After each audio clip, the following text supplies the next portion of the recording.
Hey everyone, today very excited for another episode here of Roundup. A little bit later this evening than usual because as we've been interviewing the people on the West Coast, I have to kind of accommodate the fact that people have to get work done. And so we've been pushing it off a little bit later. So for those of you that it's 8:30 and you're about to get into bed, this is great material to put you to sleep. So it's going to be a good show today. Today I'm going to be having Liz Naber on the show. Liz has been my longest employee that's been with me and kind of been with me since really one or two other employees until where we are today with Augusta Lawn Care. So a really good perspective. This is the third and final episode that I'm going to have of some of our locals, some of our Augusta, members of Augusta Nation. We had Chuck a few weeks ago that was from the Mooresville location as general manager, Lee, general manager at the Bellingham Whatcom County location. And then now today, talking to Liz, who's my operations manager, has really been with me from the beginning and probably knows me professionally more than anyone in terms of hours worked with me. So some interesting perspective, I hope, today, and especially a really great episode for those of you that might have people in the office that are wondering how they can improve, how they can grow with the business, what they can do to move the needle for the company, support you as the owner. This is definitely a great episode to share with them. So without any further delay, let's go ahead and welcome Liz into the show tonight. Liz, welcome. Thanks for coming on. Everybody. Hi. Very cool. So I know you shared in other places before, and we have done some interviews on the show in the past. I think it's probably been at least a year and a half, though. I don't know. I think our last one was the debate about trailerless setups. Oh yeah, that was fun. So I want to kind of first, for those of the listeners that have not watched or seen your story before, just tell how you kind of joined Augusta, what you were doing beforehand, and all of that. But before you do that, I want to make sure that everyone presses like and makes a comment, only for the algorithm's sake, because these Roundup episodes get 10% the views of our other ones. So if you could do me a kind favor of pushing the like button, making a comment about something you learn, I'd greatly appreciate it. All right, so go ahead, Liz. Give us kind of the couple minute version of how you kind of came to work at Augusta and what led up to that. Yeah, I was thinking today how crazy it is that you have the subs that have been with us for a long time, people that kind of have been on the whole journey with us, and then those that are brand new and don't know us at all. So just in a nutshell, I owned a janitorial business, and then I went into the medical field from there with some of my patients that were my customers in the janitorial business. And I owned an in-home care business after that. Then I went to work at the hospital. And I worked night shifts, 6 to 7 nights a week. And one day Mike texted me and he said, "Hey, can you just come by the shop when you get done in the morning?" At that time, we were in Blaine. He was delivering materials, doing estimates. He had one guy in the field, and the two of them would go out and work, and Mike would bring his laptop, his phone, and try to work then. Then he would close the office and try to go out and do estimates and deliveries.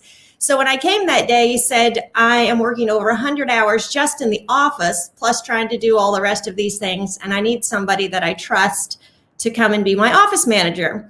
Well, I agreed, and then I had to do my 2 weeks, final 2 weeks at the hospital. So I worked there night shift and worked with Mike in the day. And when I started there, I was way out of my comfort zone. I was driving a tractor for the first time in my life. And we always joke that God had a sense of humor because Mike and I were both in the medical field in this very sterile environment. And now we were working outside in the dirt all day. No bathroom, an outhouse, and fun times. So that is how I came to it. Not much has changed. No, it's a real blessing. Still no bathroom at the Bellingham shop. I'm very grateful for a bathroom at Command Center. Yeah, so that's it in a nutshell. And then I was at the Blaine shop with Mike for a while. Then we transitioned to Bellingham. And now I've transitioned out of the role of office manager over there into, I don't know what my title is here, but I am at the Command Center now, training the new hirees and making we hope, a world-class team in the future. So I kind of look at what you've done so far at Augusta kind of as three different stages, or quote unquote titles. One being really at the beginning, more of an office assistant, answering the phone, emails, When we were at the Blaine shop, really just managing the traffic that would come in, you would load them up the retail side of the business. And it was kind of a good segue for us to afford an office person, was to have the retail side. But we quickly realized the ebbs and flows of retail was 10 times worse than the seasonality of the service side. So we ended up stopping that when we moved to the Bellingham location and really just focusing on services only.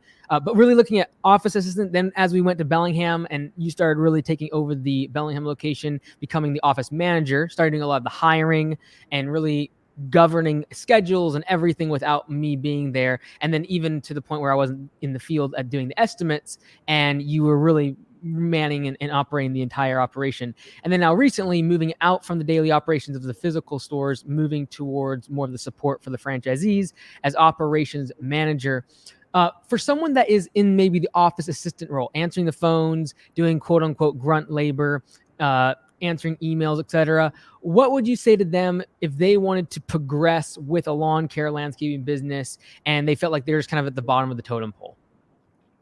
Well, first of all, I would say that it doesn't matter what industry you come from or what you've done before. If you educate yourself and you jump in all in to support the owner, you'll be okay. So I looked at it like to really be good at my job and to really be the best support to you, I think the person would have to study the owner, what makes them tick, how they react, and what the owner is looking for is someone that will do it the way they want it, that you would be able to take over something and they would feel like, okay, I've seen this like 3 or 4 times. They've got this. So listen to the owner, be aware of them and how they roll and how they would want you to handle things. And then in every task you do, keep that in mind, how you respond to the customers, what the goals are for the business. What is very important is that you are the first face of the business. You're the first voice they hear. You are the first impression of your company. And so you want to be clear, concise, you want to be confident. And even if you really don't know about everything, about the products, about the services entirely, you can still speak with confidence enough that you can draw them in and they want to experience more of Augusta or your company. Another thing for me is I was in the medical field, so I didn't know anything about business. So I felt inadequate in that aspect. And I thought, I need to go get a business degree. And Mike said, you'll learn as we go. And then I got into the Audible and I just started listening to every book about customer service. There's just a massive amount. And from every book, we were able to take things out of those and implement them. So the more you learn, the more of an asset you'll be to the business. The more you take off the owner's plate, little by little, I got that, I can handle that, and they see you can do it, then they can, just have confidence that you can handle more responsibility, which can move them more towards out of the office and just working in the field, knowing you can handle things. For someone that is in the position perhaps as an office assistant or in the office for a company, and perhaps they are a single mom or a single parent and they need to get ahead financially. I think that something that's very unique about your position is when you first came on board versus now, you probably tripled or more your income, but you've never asked for a raise, right? You just basically came to the point where every single junction I had to realize you were more and more valuable to the company and I needed you more and more and more. What would you say to the person that they feel like they aren't necessarily getting that appreciation financially, but they need it? Like they really do need it for their kids, to provide for their families, and they need to make more money from the business and be more valuable, but also get something back in return for that. Mm-hmm. Well, the thing is, if you don't focus on the money and you focus on bringing value to your company, you will become so valuable that we say, no person is, unreplaceable or whatever. But if you listen to the book, The Linchpin, he talks about a person that is so beneficial to the company and brings so much value to the company that the company can't exist without them. Now, I know me as a person, the company can exist without me, but while I'm here, what kind of value can I bring to the company? And there's another book called So Good They Can't Ignore You. Well, if you're focusing on you and being incredibly good at everything you do and bringing so much value without thinking of the money, somebody will recognize your value. If it isn't the owner that you work for right now, it'll be a customer that comes in and says, hey, man, you're really good. I really need you. How much does he pay you? It's called talent poaching, and I will pay you this much more. If you never focus on the money and focus on being irreplaceable, somebody will recognize your value and they will pay you what you're worth. So I owned my own businesses, and Mike would recognize when I get to junctions, okay, I got this, I'm bored, I need this, I need more responsibility. I just love learning. And so I appreciate that Mike has the character and realizes that, okay, we're going to go further with this person with me than without me. And so he would give me money, raises that I even felt I didn't deserve. And then I felt more pressure to bring value more. And he would say, just stop it. If you were bringing 80% of what you're bringing now, you're still worth it. So I would say, especially for a single mom, she's trying to work all day. She has her kids, she has the meals that she has to prepare and laundry and all this kind of stuff. She's exhausted, and yet she's trying to shift out of this mom role and then put on the uniform and become someone else and then take care of all these people. It's a massive undertaking of just taking care of people all the time. So I would suggest that they completely simplify their lives, like paper plates if you need to, and just simplifying everything so that you're focused on you being good, so that you're good when you come to work for your company. You bring as much value as you can. You walk out the door, you go home, and you be the same kind of mom that you just were at work for all of those people. Focus and have your goals and know that you have to be this, and you feel this pressure to provide for your kids. And I would just encourage you that you can do it, you have to do it. And so don't give up.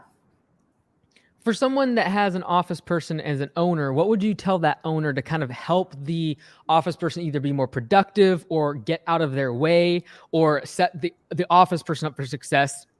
Or what's something that, like, maybe even stuff that I've done that might have annoyed you as the owner towards the office side of the business? For someone that's in the office, what can I do as an owner to set that person up for success? Well, I think that it's important for the owner also to watch that employee, how they are and what they need to succeed in their role. It's very important to study your employees and see where their talent lies. Are they going to be better with the customer service and out front, or are they going to be better with the crew leading more quietly in the background if they don't want to be in front of people? And your question again was to the owner, right? And how to look for how to set up the office person for how to make it either better for them. What's something that you would find that an owner might kind of get in the way of the office? What can we do as an owner to make sure the office is successful? Yeah. So once you realize this is somebody good and you want them for a long time, you need to be aware of when they do take the role and they're very good at maneuvering and setting things up and taking care of you. And you walk in and you say, oh, no, don't do it like that. And don't do it like that. And we had that sometimes where Mike, think of the owner like you've dealt with everything yourself all this time. You've called the shots, and it's not that you don't want to relinquish it. You need to know that somebody else can handle it. And we had a time specifically when it was the end of the day and you're maneuvering all the routes around, and so-and-so is going to go grab the trailer and go pick this up and all of that. And Mike walked in like he had been at the gym or somewhere else. And he walked in and he's like, oh, hey, you do that and you do that and you do that. And I was like, I had it. It was good. Our plan was good. And then, so it's times like that we had to really, assess, like, okay, she's got this, she can do it. And it's not easy for the owner either. But yeah, we've had a lot of times like that, but you've been good to recognize my gifts and my strengths, and then let me go with it. And if I mess up, you let me mess up, and then you let me again, call the customer or say, I'm sorry to the employee, and then fix it myself. But you gave me a place to be free to fail, which we try to do with our employees too, a safe place to fail and then get better. There's been said that there's in a lot of businesses, there's kind of the visionary and the integrator. And we've talked about before, obviously I'm very visionary. I come up with a lot of ideas and all the rest of it. Every single time I go on a run, basically I'm coming back with another idea. For someone that is the integrator side, like yourself, that basically has to, the rubber meets the road and you're the one that actually has to go get marching orders and put things together. What can someone who is visionary, very much clouds, very visionary, wants to think about goals and have meetings with their team, what can they do to either tone that down or make it better for the integrator role that they're trying to hire in their business, whether that be a number two or just maybe their first couple employees that are like, dude, get your head out of the clouds. We're trying to get work done here. What would your message be to a visionary like myself to allow the integrator and people within the organization to get stuff done? So first of all, I would recommend to read Rocket Fuel, which really helped us. I think Mike said it helped him appreciate me more and where I was coming from. So the visionary has all these ideas. And, I've had times where Mike would go away for the weekend after the conference or something. And already on Sunday, he's texting all these ideas and all the stuff he wants to do. And I'd be like, take a nap. Just so full of ideas. And I'm like, oh man, when he comes back, he's just going to cause disruption and going to have all these ideas. And we're going to change this and that and this and that. And that we have found a lot more balance in. Mike will bring the idea. So let's say every time he goes running or anything, then he comes back and he has an idea. And then we talk about the idea and he's like, well, we could do it this way and we could do it now. And then we talk together about the way to integrate that thing. So it used to be, we're going to try this. And then, they say entrepreneurs, they try 100 things and they might implement 9 or 10, but they tried 100 fast, they fail fast. So it takes, I say, a special person to get where the visionary's coming from and get that they're coming from a good place and get that 90% of the stuff's going to fall to the ground, but the 10% is going to be dynamic and it's going to be what really helps the company go forward.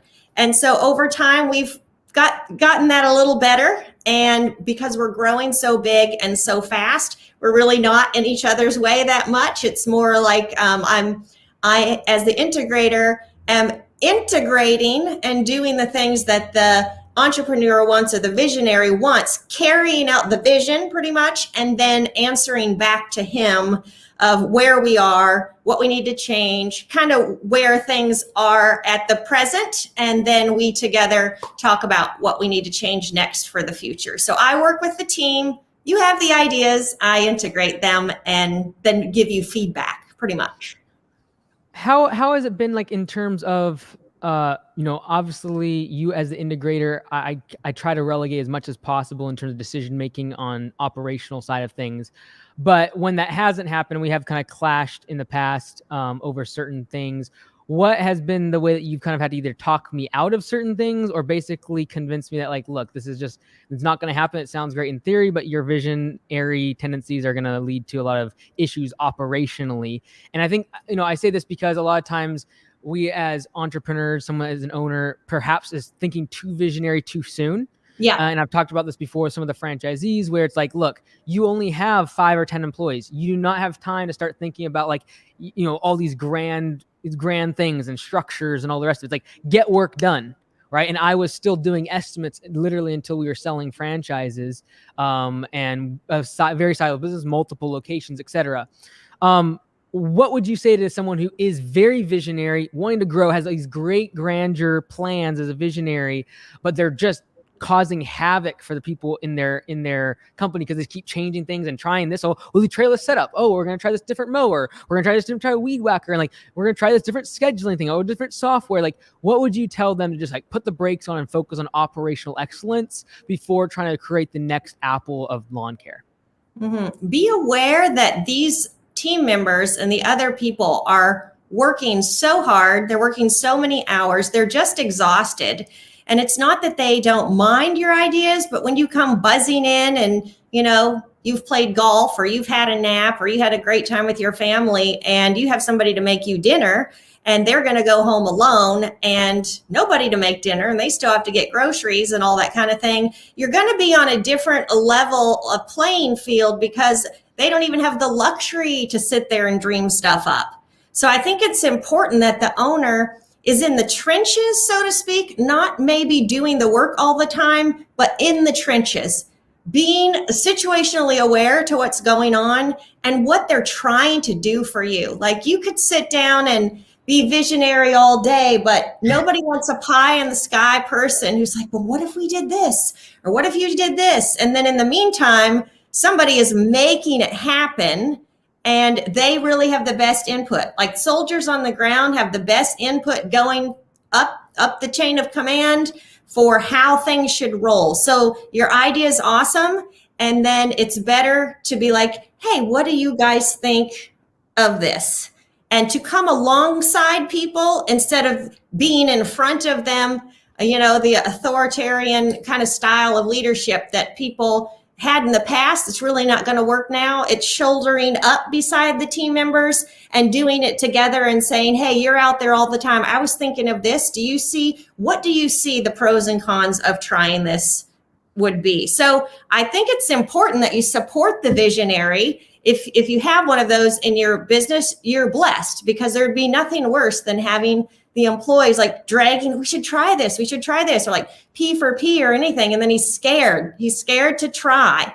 And I think it's important to have some vision. If you don't have vision, you're not a leader style person, then you get behind somebody who does and who can lead, such as yourself and others in the industry, and learn from them and take their advice. I could go on and on about that, but for someone that is typically the owner is more the visionary type, typically, not always. Sometimes they're very operationally excellent and more integrator, and then they go hire someone that is a visionary. But for someone that is really struggling to find someone that is their number two, that is struggling to get someone that is going to care for their team, really take the burden of command. They're willing to pay if they could find, but they just can't find them. What would you do to encourage that owner, or what could someone like myself do to find someone like you, or cultivate that talent within existing team members? So I think that you lead by example, and a great leader, they're a great leader by the great leaders that are created by what they do and the example by which they live, right?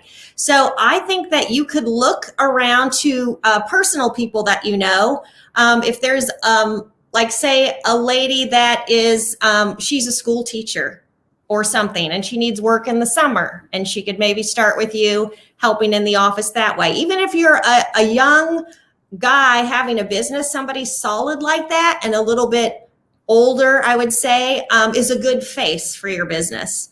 And there are people like that out there, but they have to be somebody that will pivot and change with you. You don't want somebody that's putting the brakes on what you're trying to do.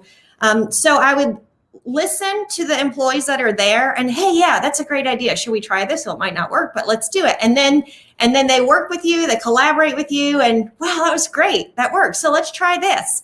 And so you will likely, in many companies, if they're seeking to get rid of the top people, I would say 90% of the time, it's not to go out and bring somebody that's unfamiliar with the industry in and try to change things. It's usually the people below that have watched and they have the most experience to move into a leadership position.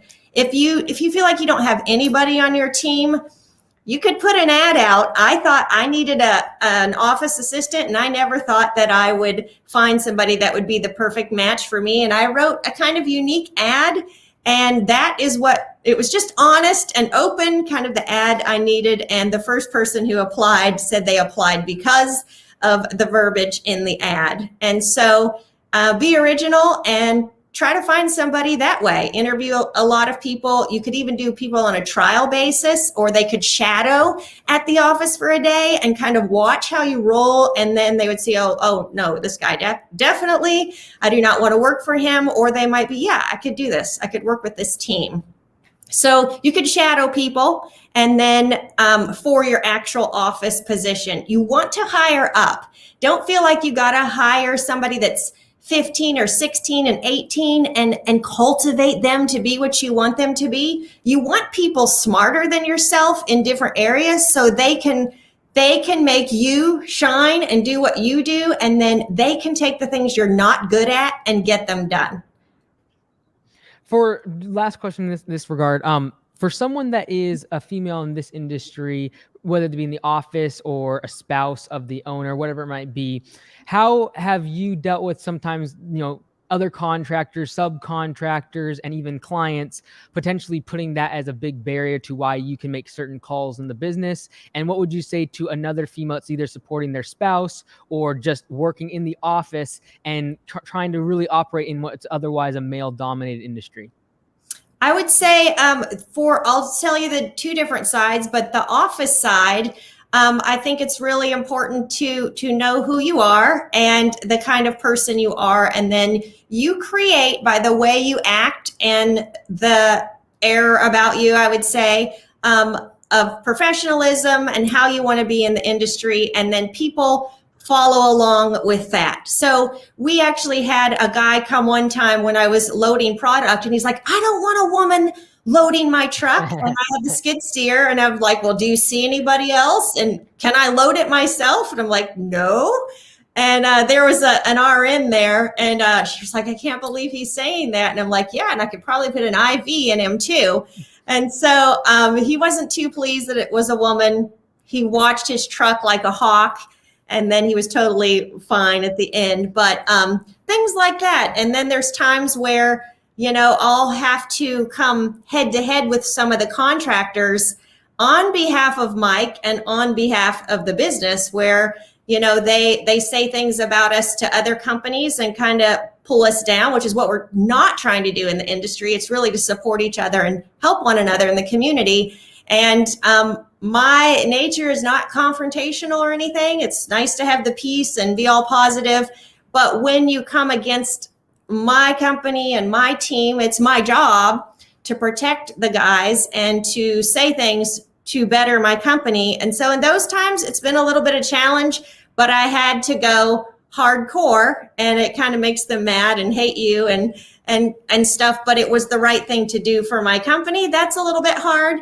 And then I would say to the gals that work in the field that you need to really look after yourself. And so anytime I've hired them, I say to them, are you confident to stand up for yourself? And I don't mean like being, a jerk or like, oh, I'm a girl and you got to cater to me. A lot of the ones that come, they're hard workers. They want to be out there working, and they're fantastic. Like the gals that we've had are just amazing. I would go and start a franchise with them. Like they're that quality of people and worker. And so I would always ask them, will you, girls need to go to the bathroom sometimes, and sometimes they need to go right now. And I would tell them, you have to be able to say, hey, I'm just taking the truck, I'm going up to the gas station, and really watch out for yourself, not let anybody push you around, and protect yourself. And those kind of women do very well. So right now, like your role is somewhat malleable at command centers. Obviously, the big part is just taking care of the team, training all the new people that we've had to develop over the past 5-6 months as we've really quadrupled the scale of command center. But as you've been managing now the command center and seeing really 43 locations in operation, what separates the ones that do really, really well versus the ones that just do average? Now that you have this test group or this beta group that you can see all the different people every single day, and you're in contact with most of those locations, and whether it be vicariously through other office people at Command Center or directly, what's the differentiating factor between the ones that really crush it, and we're talking, they're doing $50,000 in a few months in revenue, or the ones that kind of struggle their first year and it kind of takes them into their second year to kind of find their stride? What is that differentiation that you see? Yeah, I love this question. Like, I think about the franchisees all the time, and I think about the way to even have confidence in you to become a franchisee. You're talking about the franchisees, right? Not the staff. Yep, yeah, correct. So once they've spent all this time, years, they listen to hundreds of podcasts and basically vet you by listening to all that content. And then it's the idea that, okay, I've committed this 10-year commitment of a relationship, but now is Mike going to be there for me? Are these people that he's hired going to be able to take me from here? Can I work with them? Can I trust them? Do they have my best interest in mind? And I always try to put myself in the place of the franchisee. Many of them have given really their last dollar, like to put into this, because it's like their last option, because they quit high-paying jobs because they wanted something different for their family and they wanted to build something. And so I think that the biggest, I wouldn't say weakness, but the thing that holds them back so much is that, solopreneurs, they have, maybe they don't like to work with employees, and they just want to be alone, don't want to deal with people or lead. And then I find that they're afraid to really let go and grow, right? They have so much potential. Now they have us to do their marketing, their selling, talk on the phone for them, which we're really good at. And I feel like we could just shoot their businesses to the sky and they could have exponential growth, but their personal things hold them back. So maybe they have complexes. Maybe they don't have the support of their partner. Maybe they're a single parent and they've had like life reversals. Some of their life reversals have put them in this place, and it's really all or nothing. And so I feel like sometimes maybe there's some complexes or lack of trust. And so it's hard to believe that when you would talk to Liz and you would know that, okay, she is like figuring out everything to maneuver my schedule, to help me. We're very sensitive that it is not easy. When guys call and they're frustrated, yeah, their employee just walked off the job. The wrong product was delivered. It's pouring down rain in Florida and you're having to move all their jobs. Like we feel for them, and we're 100% here to support them. And I think that especially if you've had a tough life, it's hard to trust people, that people are really that genuine. So I think that they're afraid to just let loose and go and trust the process, because the process does work. And I'm beyond proud of them and the character that they have to do what they're doing. And I highly value that they've placed their trust in us to help them. For the past several years, as you become more involved with the industry, and even the past couple of years as my personal brand, and we've had conferences and we do podcasts, and now just a lot more attention our way, and you've become much more an integral part of people reaching out, asking you for advice, asking you at conference about the role of the second in command, the role of someone in the office.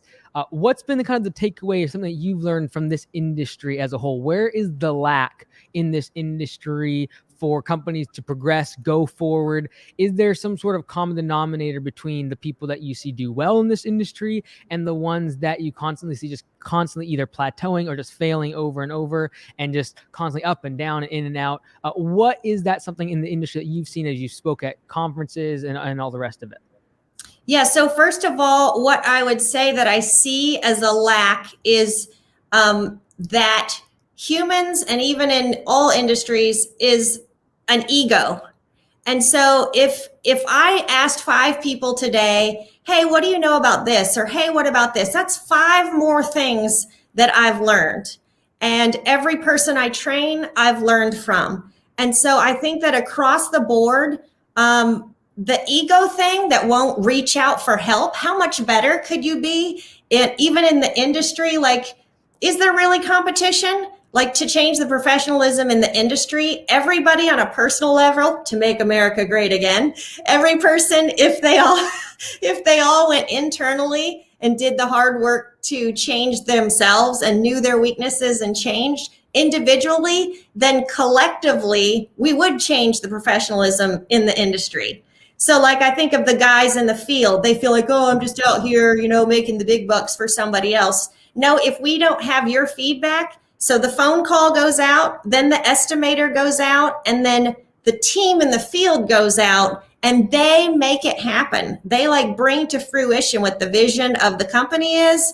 And so I think the guys in the field, if they could value themselves, look professional, act professional, talk professional, then other people would start to recognize, okay, these aren't just field guys. Like, this is a professional I'm talking to, somebody who could probably do anything. And here they are mowing lawns. It becomes something that we can build careers out of, and people can build businesses for their families.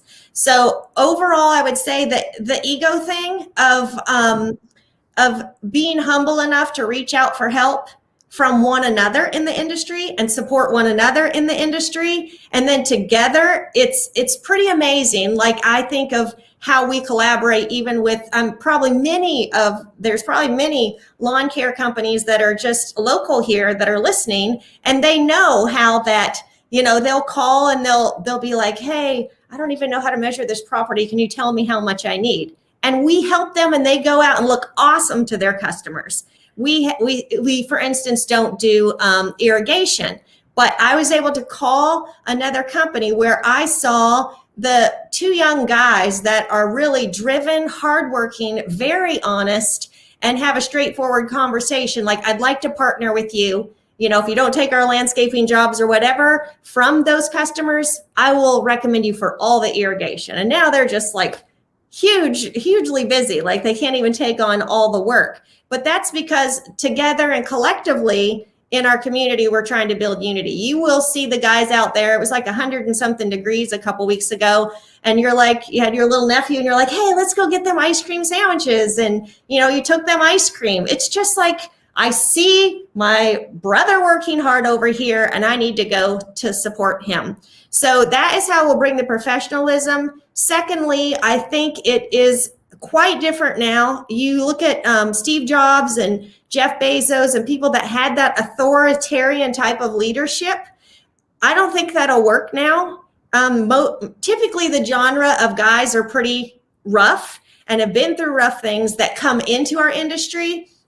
But I think that you're giving the opportunity for some of these guys, like their only opportunity they'll ever have.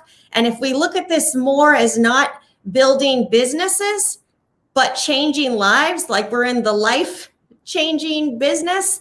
If you change their lives, they will change their businesses. We all together will change the level of professionalism in the industry. I don't get up in the morning to go and do lawn care or anything like that. But I believe that if you build great teams, there's absolutely nothing you can't do together. And so I believe in people. I get up in the morning for people like Nick Reed and Tim and Austin and Marcus and, Charlie, like our guys who have dramatically changed because we've been together. So if I don't care in your business, like with your employees and everybody, if you seek to come to work to make life a little better for somebody else, to put yourself in their place, people are dealing with tough stuff. And if they know you're there to help them get their work done, like how could we not change the professionalism if we are all becoming personally professional and supporting one another to reach their goals? If you support enough other people to reach their goals, you'll reach yours.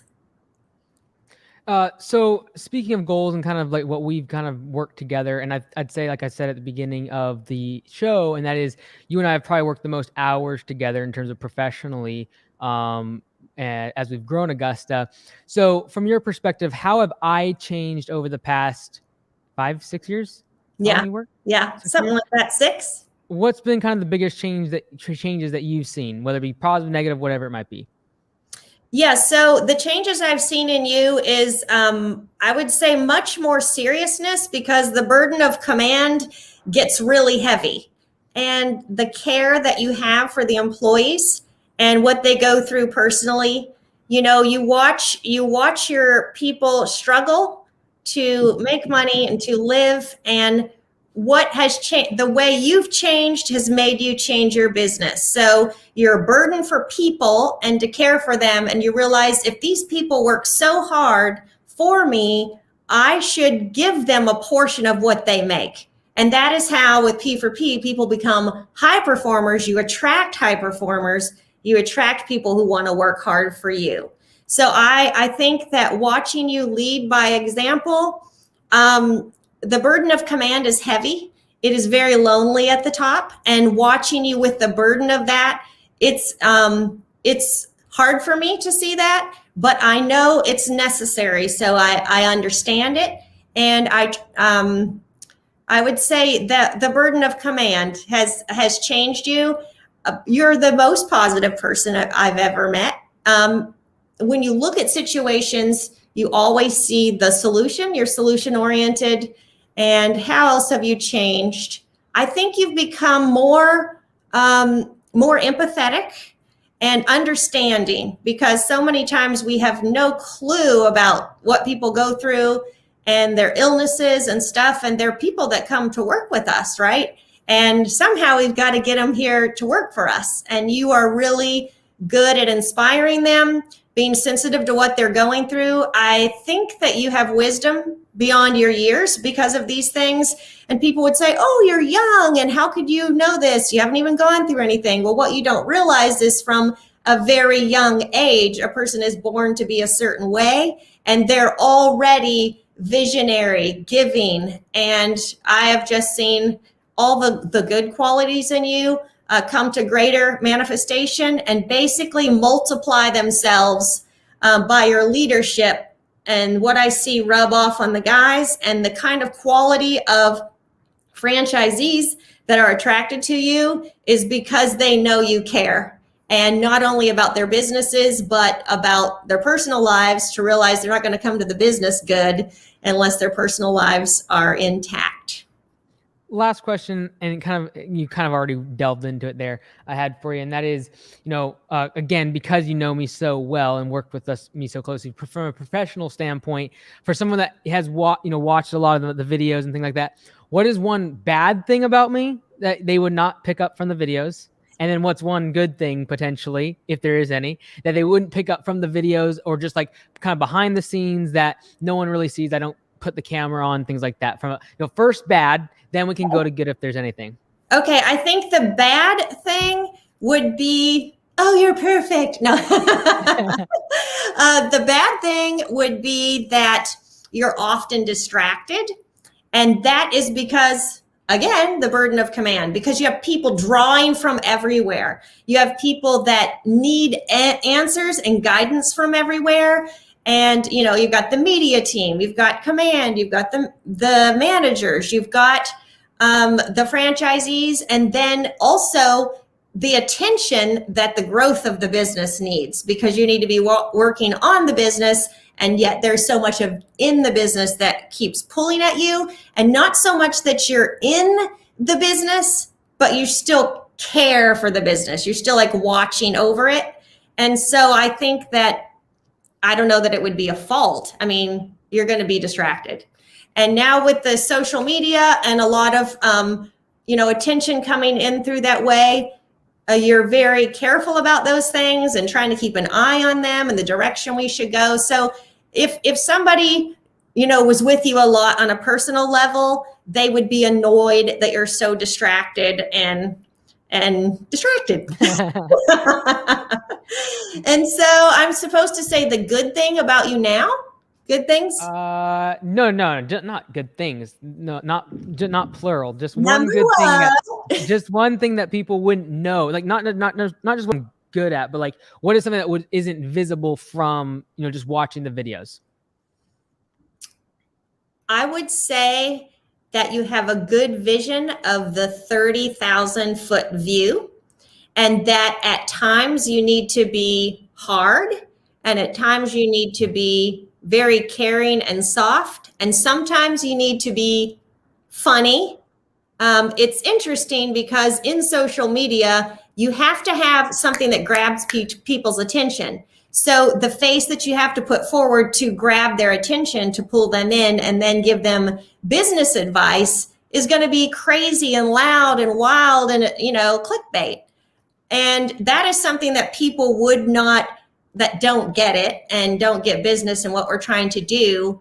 They wouldn't get that, but I would say it's actually a very good quality, and that you can move into these different roles and be what is necessary at those moments for the sake of the greater vision of the business, which would make you easily misunderstood. But I think the thing that I would say is great about you is you never lose focus of the bigger picture. The how and the why of the below stuff is just because of the big picture. So I would say that's an incredibly good quality about you. And most people, I would say, know that, but you don't sleep very much, but I bet they know that too. You're remarkable in the way that you can detach from situations and then make the right call. So that would be behind the scenes. I would say you run like a maniac up a mountain, and that's pretty impressive too on a non-business side. There's a lot of what? There's one question that came in here I want to address about P4P, and kind of off of that too, because you were kind of with us obviously as we switched to P4P out in the field and really moved towards profit sharing for managers and really started establishing more involvement financially with the team. But Milton asked, in addition to the P4P program, is there any other buy-in that a worker has with Augusta, or at least helping develop people into the mindset of investing?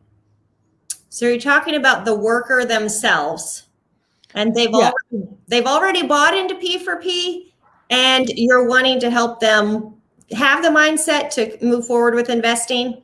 I was kind of thinking along the lines of like the way that even someone like Tyler, Austin, Nick, Marcus have really started out in the field and are now being business owners, and the development of that process, the optional meetings. Like, what can someone do besides even the monetary profit sharing P4P? What can they do to motivate their team to actually do something more than just mow lawns the rest of their life?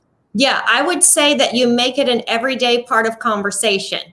It's, hey, did you see that one stock? And then the younger guy will be like, I don't even know what that is. You mean you already invest? Yeah, I have this Robinhood app on my phone. And be always talking about those things. A lot of people in the generation before us, my generation even, never talked about money. It was like some kind of taboo thing. But if you look at it as a tool and you talk about it all the time, like, hey, if you make that extra and you do this and you do that, it's just always making it aware. Hey, there's this awesome podcast, millennial investing. And, oh, you have Robinhood? Well, you know what? If you want to see some great tutorials, I'll send you a link for that. It's always keeping it before them and in front of them, to use money as a tool and to grow it to do great things, keeping them inspired, I think. How is your relationship or your thought process of money changed as there's been more money in the business? There's been more money going out. There's more money coming in. We're trying to make money for the franchisees, and not just success, but money specifically, and trying to train even frontline employees to have a different perception about money and success and their financial future. How has that changed over the past several years as you've had to groom other people to a different mindset about money and success, as well as your own kind of progress in the direction of financial education? Yeah, so it's completely changed. My original, or the way I think, is I just work. Like, I don't look at my paycheck. I never look at my pay stub. I just work, and I believe that the money will follow. my thoughts about money itself is really, it's a tool. So it could be used to build a hospital. It could be used, like you say about a brick, it can be used to throw through a window and break things. And everybody that's good that has money will use it for good things, and evil people, it will just accentuate their bad qualities. But without money, you can't do a lot of the things that progress people and progress lifestyle. And in order to do things that are going to be successful, you have to have money to get out of the gate and try stuff and have enough money to let it break. And so, for instance, for like a winter, we're paying employees to work and floating the business because there's no business in the winter sometimes, but we wanted to keep the people. So if you look at it, like, what a waste, but no, we are keeping these people, and we know it's an investment in the business. One difficult thing for a lot of people would be that I have to pay this person more than they're really worth, but will they rise up to that level? So like for yourself, in order to keep people like myself and Lee and Lonnie here, you have to be willing to make a sacrifice up front, believing that this person will move into that and bring value. And to do what we want to do takes a lot of money.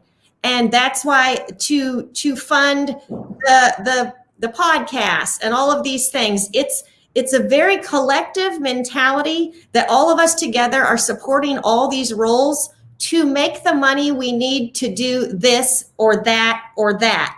And so the mentality about it is that we need it, and we need to manage it carefully to grow it so that we can do this together.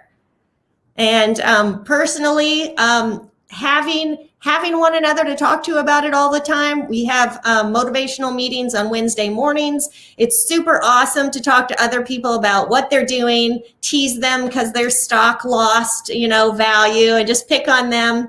And just in all of that day to day, we learn so much from each other, really. Awesome. Very cool. Well, I wanted to say thank you so much for everything that you do for myself, the franchisees, the team locally.